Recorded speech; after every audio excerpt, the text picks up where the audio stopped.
मिथिला विश्वविद्यालय द्वारा प्रायोगिक मौखिक परीक्षा के अंक तालिका पोर्टल के संबंध में किया गया कार्यशाला का आयोजन मिथिला विश्वविद्यालय के परीक्षा विभाग द्वारा जुबली हॉल में कुलपति प्रोफेसर सुरेंद्र प्रताप सिंह के द्वारा मंगलवार को प्रायोगिक एवं मौखिक परीक्षा के अंक पत्र पोर्टल के माध्यम से तैयार करने के निमित्त आयोजित कार्यशाला का उद्घाटन किया गया। कुलपति ने कहा कि व्यापक छात्र हित में डिजिटल फॉर्म हेतु विश्वविद्यालय बदलाव के पथ पर अग्रसर है। अंक पत्र की तालिका के पोर्टल के प्रारंभ होने से परीक्षा केंद्रों से ही अंकों की पोस्टिंग होने से गलतियों की संभावनाएं नगण्य होती है। इससे पारदर्शिता के साथ ही अनुचित दबाव भी स्वतः समाप्त हो जाएगा। उन्होंने कहा कि विश्वविद्यालय शीघ्र ही ई लाइब्रेरी की सुविधा देने जा रही है, जिससे छात्र कहीं से भी आसानी से इसका लाभ उठा सकते हैं। इस मौके पर विश्वविद्यालय के कुलपति के अलावा प्रतिकुलपति, कुलसचिव, परीक्षा विभाग के परीक्षा नियंत्रक सहित विभिन्न विभाग के डीन, विभागाध्यक्ष एवं विभिन्न महाविद्यालयों के प्रधानाचार्य एवं उसके कर्मीगण मौजूद थे। देखिए, ये स्टूडेंट के लिए एक बहुत बड़ा उपलब्धि होगा। हम लोग परेशान रहते हैं कि लड़का कहता है कि हम एग्ज़ाम दे दिए, हमारा नंबर नहीं पहुंचा प्रैक्टिकल में, फॉरवर्ड कीजिए। एप्लीकेशन लिखवाते हैं, फॉरवर्ड करते हैं, यूनिवर्सिटी आता है। अब दूर दराज से कॉलेज से यूनिवर्सिटी आने में लड़कों को हज़ारों रुपया खर्चा हो जाता है। लेकिन ये सिस्टम जो लागू हो रहा है, यानी जो हम लॉगिंग कर रहे हैं यहाँ पे, और उसी दिन हमको मार्क्स पोस्ट कर देना है, तो इससे मार्क्स पोस्ट करने के बाद वो मार्क्स तुरंत यहाँ यूनिवर्सिटी आ जाएगा और एक कॉपी उसकी हमारे पास भी रहेगी। तो माननीय कुलपति महोदय ने बच्चों के सहूलियत के लिए ये बहुत अच्छा काम किया है और इसकी जितनी भी तारीफ़ की जाए वो कम है कि लड़के का प्रैक्टिकल जिस दिन ख़त्म होगा उस दिन ये पोर्टल बंद हो जाएगा, उसी दिन हम लोगों को मार्क्स चढ़ा के दे देना है। यानी बिल्कुल एकदम साफ़ सुथरा काम होगा। न नंबर बढ़ाया जा सकता है, नंबर घटाया जा सकता है। जो लड़के एब्सेंट होंगे उसको एब्सेंट में डाल दिया जाएगा।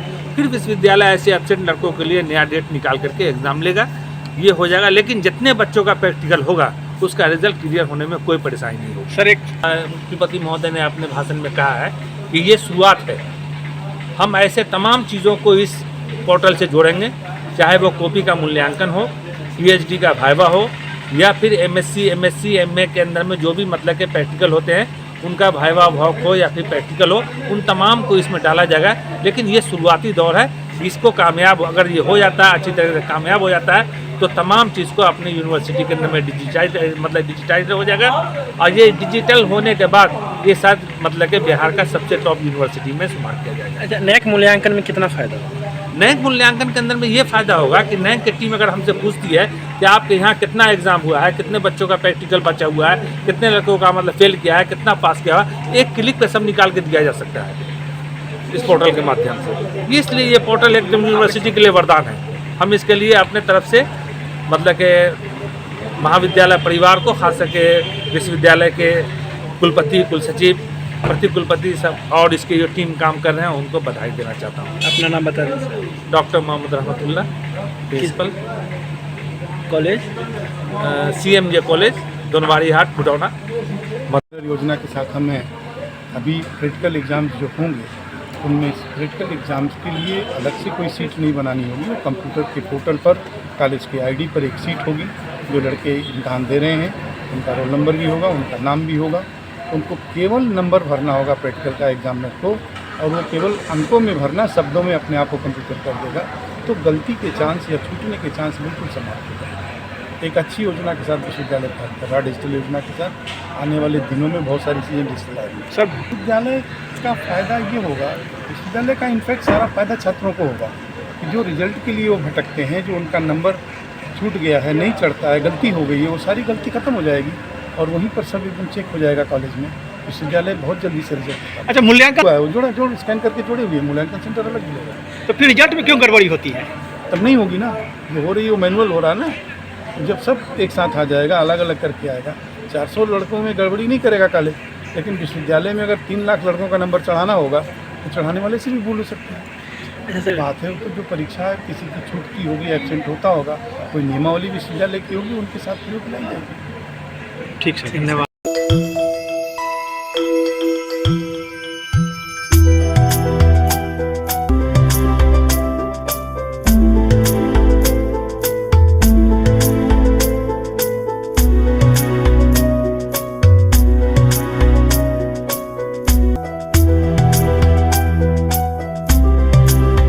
मिथिला स्टूडेंट यूनियन के विश्वविद्यालय प्रभारी जयप्रकाश झा ने विश्वविद्यालय प्रशासन पर आरोप लगाते हुए अपने पद से विश्वविद्यालय प्रभारी पद से दिया इस्तीफा। मंगलवार को इस संबंध में एक प्रेस वार्ता कर जयप्रकाश झा ने कहा कि लगातार 7 सालों से विश्वविद्यालय में छात्र राजनीति करते आया हूं।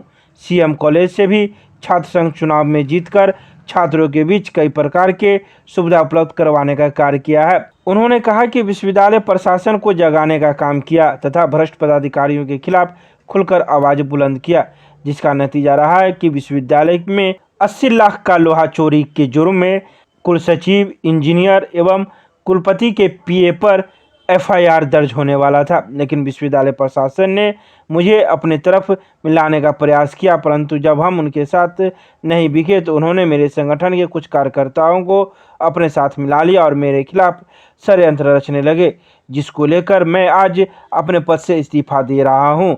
साथ ही उन्होंने कहा कि मैं मिथिला स्टूडेंट यूनियन के साथ तो जुड़ा रहूंगा, लेकिन विश्वविद्यालय से संबंधित कोई कार्य नहीं करूंगा। इसके अलावा उन्होंने संगठन के वरीय सदस्य पर भी कई गंभीर आरोप लगाए। उन्होंने कहा कि उन्हीं की मिलीभगत से आज मुझे अपने पद से इस्तीफा देना पड़ रहा है।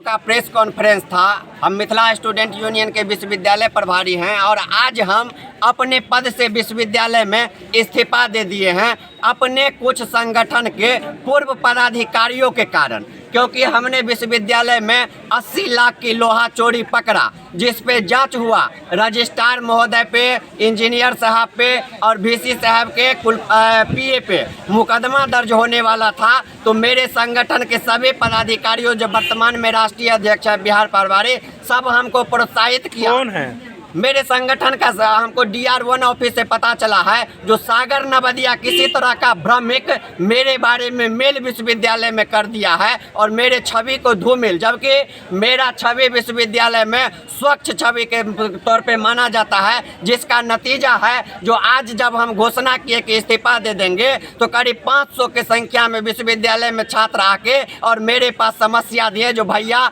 आज से आप रहिएगा यूनिवर्सिटी में या नहीं रहिएगा, मेरा समस्या का समाधान आप ही कर सकते हैं। कहने का मतलब कि संगठन के कारण जो है सो आप इस्तीफा दे रहे हैं? जी, हम संगठन के कारण नहीं दे रहे हैं, संगठन के कुछ पदाधिकारी के कारण दे रहे हैं। संगठन के विचारधारा से तो हम जुड़े हुए हैं। कल से हम मिथिला राज निर्माण के लिए पैदल यात्रा पे निकल रहे हैं, हम संगठन के कारण नहीं। तो आज से आप विश्वविद्यालय का कोई काम नहीं? आज से हम विश्वविद्यालय में बिना पद का रहेंगे। विश्वविद्यालय को केंद्रीय विश्वविद्यालय का दर्जा मिले, उसके लिए गांव-गांव जाके छात्रों को जागरूक करेंगे। विश्वविद्यालय में मेरा संगठन का पूरा सेनानी रहेगा। मेरे प्रभारी मेरे की जगह कोई किसी और को भी हम अपने जैसे चाहेंगे पदाधिकारी को संगठन नियुक्त करें ताकि विश्वविद्यालय में छात्र हित की काम हो। मेरा नाम जयप्रकाश झा हुआ, मिथिला स्टूडेंट यूनियन के अभी तक विश्वविद्यालय प्रभारी है।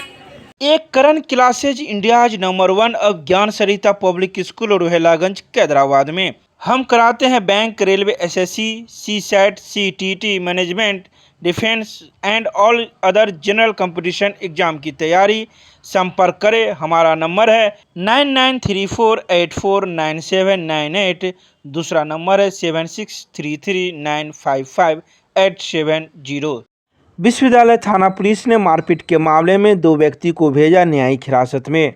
मंगलवार को विश्वविद्यालय थाना पुलिस ने कठलवाड़ी के बढ़ई टोल में मारपीट करने के आरोप में मदन राम के पुत्र चिंटू राम एवं उनकी बहू मेनका कुमारी को न्यायिक हिरासत में भेज दिया।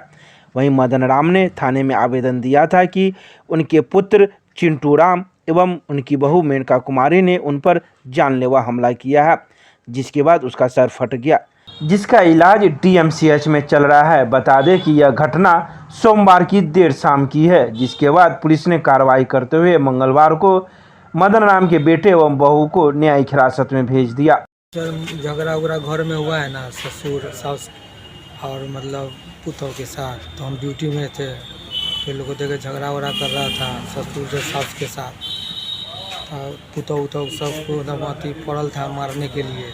किसको मार रहा था? मेरी वाइफ को। तो उसको हम गए अति आराम से समझाने के लिए, तो समझाने के बाद रोड ससुर मेरा बाबूजी चला दिया पूरा, खून से कर दिया पूरा। तो रोड कौन चलाया? मेरे बाबूजी चलाया है। किस पर? हम पे, नाक पर यहाँ पर चलाया है। तो पूरा खून छचरा के पूरा गिर गया, कपड़ा सब फाड़ दिया, मोहल्ला में घसीट के ले गया एकदम। और बाहर में सर सीसी कैमरा फोकेज भी है, सतीश राम का बेटा के विजय राम सीसी कैमरा है, उसमें अच्छा से चेक कर सकते हैं। बस सर इतना ही बात। आपको पुलिस सर हमको इसलिए पकड़ के लाए कि हम पर आरोप है कि हमने पिताजी को मुक्का से मारा है और मेरी वाइफ ने रॉड से मारा है, जबकि ऐसा कोई बात नहीं। जिस समय हमको बाहर घायल निकाला गया उस समय वो नॉर्मल था और कैमरा में भी कैप्चर था। आज उसके बाद फिर घर में घुसा, फिर थोड़ा देर के बाद हम गए कपड़ा चेंज करने के, जा रहे हैं केस करेंगे डीएम ताले ये ऊपर में जाकर अपने फोड़ फाड़ लिया है, जाके डीएम से भर्ती हो गया। बस। कब मारपीट हुआ था? ये सर कल हुआ था, कल 9:30 बजे करीब, 9 साढ़े 9 के बीच आप में। कहाँ काम करते हैं? हम सर दरभंगा स्टेशन पे काम करते हैं। कहाँ पर की घटना? ये घटना कठलवाड़ी बढ़े टोला की है। आपको किसको पकड़ के लाया है? अभी तो मेरी वाइफ को हमको पकड़ा था बस। आप भी केस किए हैं? केस तो हम लोग किए हैं, तो पहले हम ही लोग सब कर रहे थे, तो ये पहले थाना पे आया खून से लत पर और दिखा दिया साहब को, तो कहा कि पहले मेडिकल करवाओ उसके बाद। तो हम लोग को सर यहाँ रोक लिए, तो लोग आके रोके हुए हैं, तुम लोग आओ क्या कहते हो। हमारे पिताजी हम लोग को केस कर। क्या नाम है आपका? चिंटू कुमार, कहाँ घर है? कठलवाड़ी बढ़े टोला। आपके पिताजी का क्या नाम है? मदन राम। Chemistry classes Ruhelaganj Sabzi Mandi Qadirabad Darbhanga. हमारे यहाँ होती है IIT, JEE, medical, 11, 12, BSc, honours और सब्सिडरी की पूरी पढ़ाई। संपर्क करें डॉक्टर जय कुमार। मोबाइल नंबर है 9470278724। जेपी के राजनीतिक विचारों की समकालीन प्रासंगिकता विषय पर राजनीतिक विज्ञान विभाग में आयोजित हुआ एक दिवसीय राष्ट्रीय संगोष्ठी। मंगलवार को मिथिला विश्वविद्यालय के राजनीतिक विज्ञान विभाग में जेपी के 121वीं जयंती के अवसर पर जेपी के राजनीतिक विचारों की समकालीन प्रासंगिकता विषय पर एक दिवसीय राष्ट्रीय संगोष्ठी का आयोजन विभागाध्यक्ष प्रोफेसर जितेंद्र नारायण की अध्यक्षता में किया गया।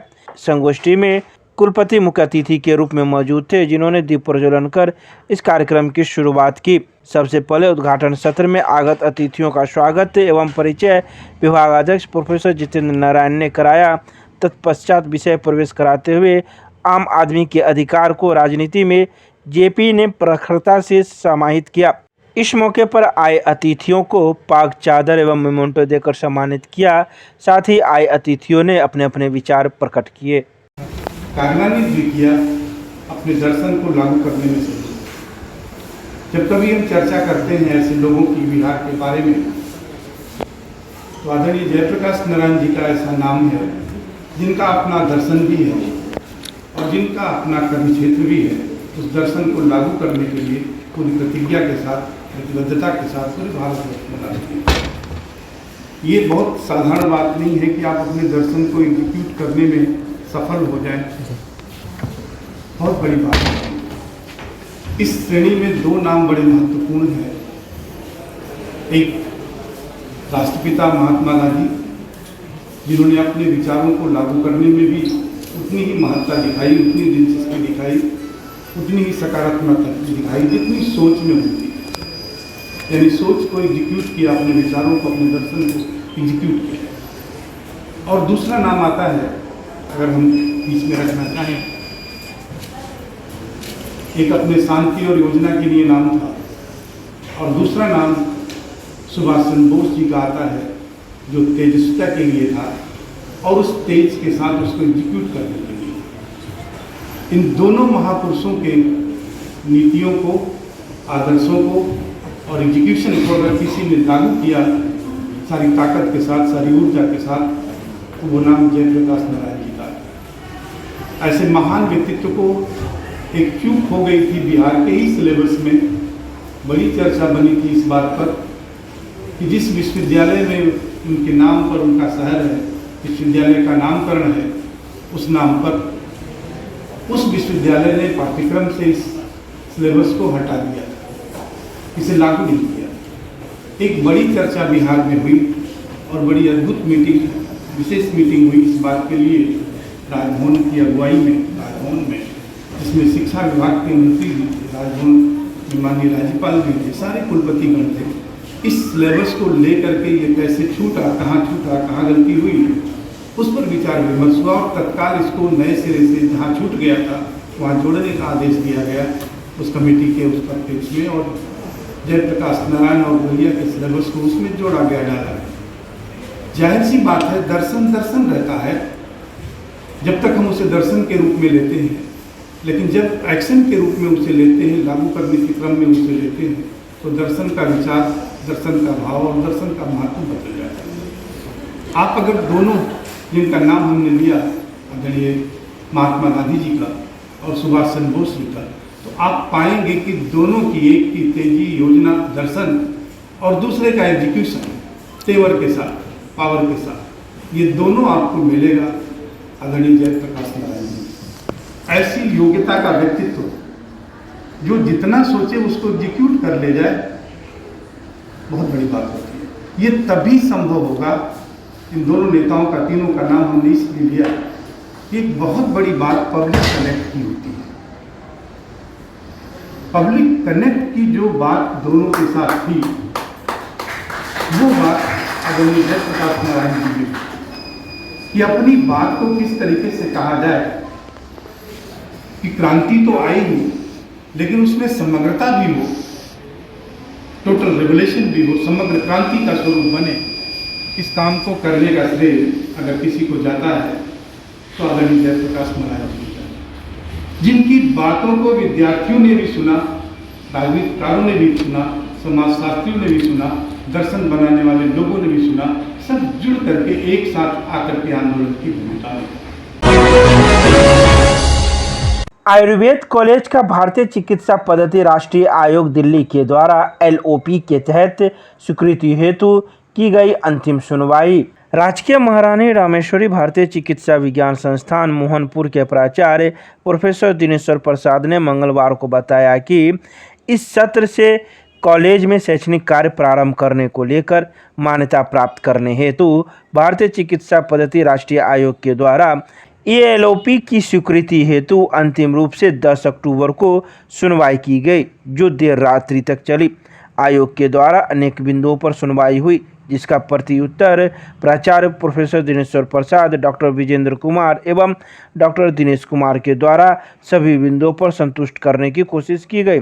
पुस्तकालय, शरीर क्रिया विभाग, शरीर रचना विभाग, व्याख्यान कक्ष, बहिरंग विभाग, अंतरंग विभाग के बारे में आयोग के द्वारा पूछा गया। आयोग सभी बिंदुओं पर संतुष्ट नजर आया, परंतु अंतरंग विभाग के मुद्दे पर सहमत नहीं दिखा। बता दें कि अंतरंग हॉस्पिटल को असामाजिक तत्वों के द्वारा पिछले 7 जून को आयोग के निरीक्षण के क्रम में तालाबंदी कर दी गई थी, जिसके लिए स्थानीय नगर थाना में प्राथमिकी दर्ज की गई है एवं संबंधित सभी पदाधिकारियों से लगातार संपर्क किया जाता रहा, पर आज तक ताला नहीं खुलवाया गया, जिसका खामियाजा संस्थान को भुगतना पड़ सकता है। ताला बंद करने वाले में असामाजिक कार्यकर्ताओं का हाथ है।